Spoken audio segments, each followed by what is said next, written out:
Good morning, everyone. Welcome into Mornings with Loretta. And yes, I'm on site at the Bickford Community Center. But let me tell you, today's show, I have heard about this show a little while now. And then when they asked if I would be interested in sharing it, I was like, absolutely. There was no hesitation at all. Because I know one thing for sure, you all are going to love this story. My guests are Edith Lemay. She is the mom of some amazing children. And to say that she is mom on steroids, and that's not to put any other mom down, including myself, but in this situation, I don't know if I would have been able to immediately come up with a solution that will encourage not only her family, but the world. Everybody, welcome to Mornings with Loretta, Miss Edith Lemay and Edmund Stenson. He is the director. Hi there, Edith. How are you? Hi, good. Thank you. When I say this story has touched me in so many ways, I can't even count them all. But as a mom, of course, it was heartbreaking at first. And then when I saw your resilience and your tenacity and your courage, I mean, you can do nothing but celebrate this story. So it's about your children being diagnosed with retinitis pigmentosa. Can you tell us about that, and how did that diagnosis come? What happened that you had to go and see the eye doctor to get that diagnosis? Actually, when my daughter was around 3 years old, I realized that when she would get up at night, she would bump into walls and furniture. And I thought it was a little weird. And then I tested her vision at night, and she couldn't see when I was handing her things. So I just thought I should tell his optometrist. And from there, they didn't know what was happening really, and we got some more tests, and it took about 4 years to get the diagnosis of retinitis pigmentosa. Oh, wow. So what was your initial reaction when you were told about her diagnosis and that she would she totally lose her sight? She will lose her sight over time, little by little. She's going to lose her field of vision from the outside towards the inside. Sometimes there's little central vision that remains, but it's possible that she loses all her vision. But of course, that was devastating when you get that kind of news for your kids. It's just you need to reimagine your future, really, because everything in front of you just changed in an instant.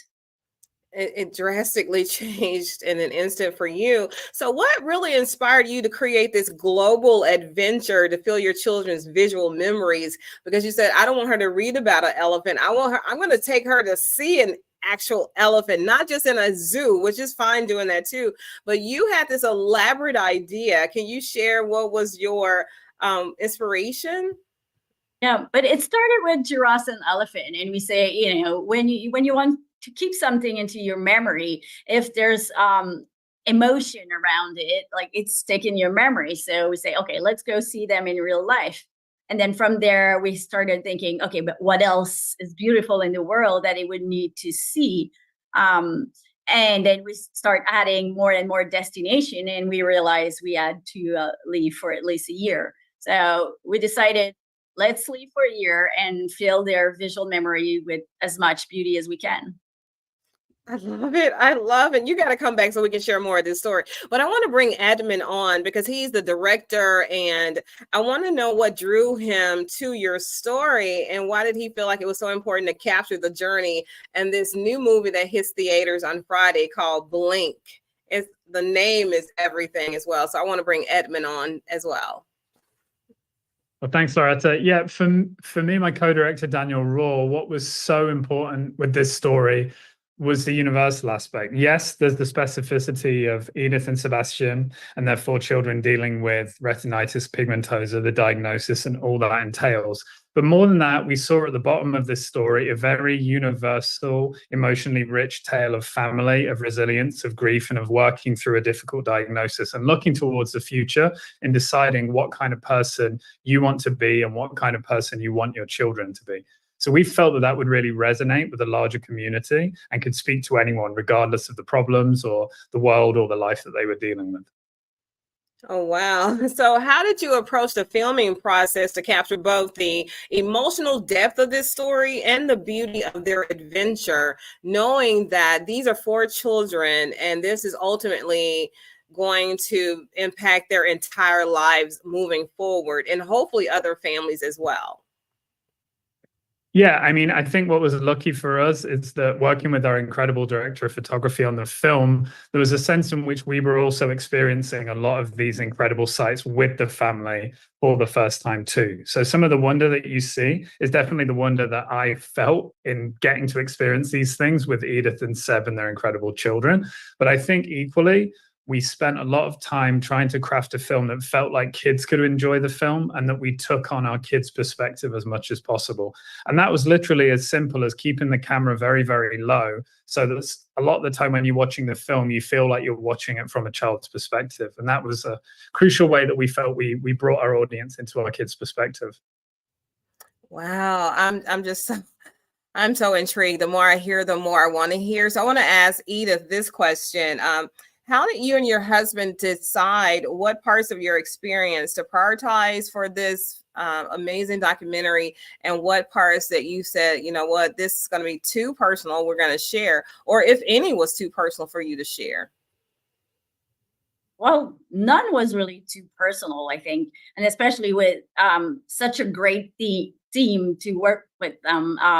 It was so great to have them with us, and any place we would go, we would have taken them with us. But ultimately, we just told them what our plans were, and they decided which one would be the best, I think, for the movie. Oh, wow. So now we're in that area. Let me just go ahead and ask you, were there any moments that really stick out in your mind and your heart about the travels that profoundly changed the way you view life or parenting, or something that you yourself, you know what, not only will my children remember this and be guided by this, but I too am touched and different from having this experience? Actually, there's so many during this trip. Um, like when we set out on this trip, we were focusing on like beautiful sight, but every people we met on that trip were so meaningful. So we didn't expect that, but really it touched us, all the people we met all around the world. And also, I think also what we didn't expect is for the kids to teach us so much, because we wanted to show them things. But early on the trip, we realized that they had their own vision of the world, and so many things that we thought, okay, look at that big church, how beautiful it is. And they would look at a stray cat and say, oh no, like, look at this kitten, is so cute. And at first we were like, no, this is exceptional. But we learned to watch world through their eyes, and we learned that beauty is everywhere, that really we just need to look at it and enjoy the wonders of the world. Absolutely. So I want to ask Edmund that same question. Was there a point in time during the filming and the documentation of Blink that really inspired you or moved you in ways that you hadn't thought from a particular movie like Blink? I want to know. Actually, sorry. Yeah, the story I'd give Loretta is that when we had our premiere in Telluride, we were, after the screening, Leo, the eldest boy and one of the kids that doesn't live with the condition, actually came up to our director of photography, Jean-Sébastien Franca, and said to him, you know, this is for the first time I feel like I understand my brothers and sisters' condition a bit better. And he didn't mean this in a literal medical sense, but just in the sense that he felt connected to his brothers and sisters in a deeper way. And that was a really touching and surprising part of the experience that I just didn't imagine was possible. That is so beautiful. I want to ask this last question for both of you. We only have a few seconds. What do you hope viewers take away from watching Blink? And how do you want us to think about this after we leave the theaters? And what can we do to further the conversations? I think no matter what problem you face in life, if you focus on what's beautiful in your life, and if you could focus on the positive, then it just makes everything easier. For me, there's two things. I hope that retinitis pigmentosa becomes part of a larger cultural conversation and we start to talk about visual impairment more and the sheer spectrum of the condition. And secondly, I just want to echo Edith, no matter whether you have the means to travel or not, whether you do travel or not, what this film about, essentially, it's a family story. It's a film for all the family. And it's a film that makes you want to embrace life and to look at the future, because we all don't know what the future holds, and do so with resilience and positivity. That was so beautiful. I wish we had like a whole entire hour with this subject, because this is the first time I heard about written.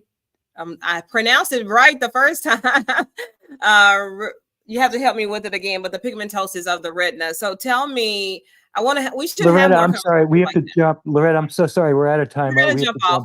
Okay, thank you so much. Bye-bye, everybody. It was such Thank you, Loretta. Thank you. Okay, bye-bye. Bye. See, that's why you have to have people in the studio, because when I get on with the guests and they're talking about it, they don't want to leave and I don't want them to leave. So we need a third party to say, hey, Loretta, they got to go and you have to go too. So please check out this film. Please check out this film and be prepared not to feel sad about it, but to be so inspired and encouraged by this family's tenacity, their perseverance, and just wanting to, like Monica, embrace life, right? We all have something that we're dealing with that maybe we wanted to go away, but sometimes that thing is a thing that drives us toward more destiny and more purpose in our lives, and that it becomes more impactful in the lives of other people because of our story.